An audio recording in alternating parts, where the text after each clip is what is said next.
जिस अभेद्य कवच और कुंडल को ब्रह्मांड का कोई भी अस्त्र नहीं भेद सकता था, जिसे छल से मांगकर देवराज इंद्र ने पूरे महाभारत युद्ध का रुख ही बदल दिया। आखिर उस दिव्य कवच का हुआ क्या? क्या देवराज इंद्र ने उस अजेय कवच को स्वयं धारण कर लिया? क्या वो उसे अपने साथ स्वर्ग ले गए, या फिर पाप के डर से उसे धरती पर ही कहीं हमेशा के लिए छिपा दिया? इस गहरे रहस्य को समझने के लिए हमें उस कूटनीति को समझना होगा जिसे स्वयं भगवान श्री कृष्ण ने रचा था। कृष्ण भलीभांति जानते थे कि जब तक सूर्य देव का दिया हुआ वह जन्मजात कवच और कुंडल कर्ण के शरीर से जुड़ा है, तब तक स्वयं काल भी कर्ण का बाल बांका नहीं कर सकता। अर्जुन की जान बचाने का और महाभारत का युद्ध जीतने का सिर्फ एक ही रास्ता था, और वो था छल। अपने पुत्र को इस महाषड्यंत्र से बचाने के लिए स्वयं सूर्य देव ने कर्ण के सपने में आकर उन्हें आगाह किया था। लेकिन एक महान दानवीर के लिए उसका वचन उसके प्राणों से भी बड़ा होता है। जब देवराज इंद्र एक गरीब ब्राह्मण का भेष धरकर कर्ण के द्वार पर आए तो महादानी कर्ण ने उन्हें तुरंत पहचान लिया। उन्होंने मुस्कुराते हुए कहा, हे देवराज,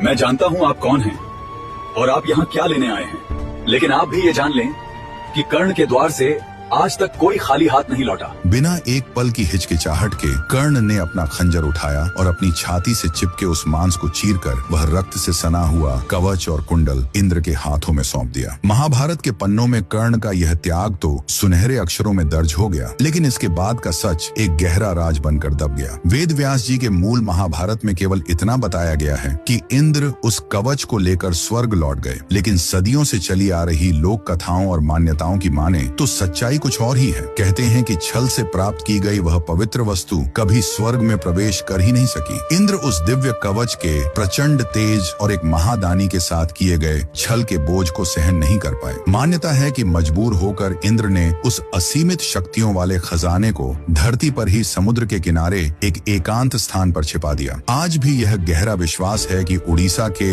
विश्व प्रसिद्ध कोणार्क सूर्य मंदिर के नीचे बनी किसी अत्यंत गुप्त गुफा में कर्ण का वह कवच कुंडल आज भी सुरक्षित है। क्योंकि कर्ण सूर्य पुत्र थे, इसलिए माना जाता है कि इस खजाने की रक्षा आज भी स्वयं सूर्य देव और उफनता हुआ समुद्र करता है।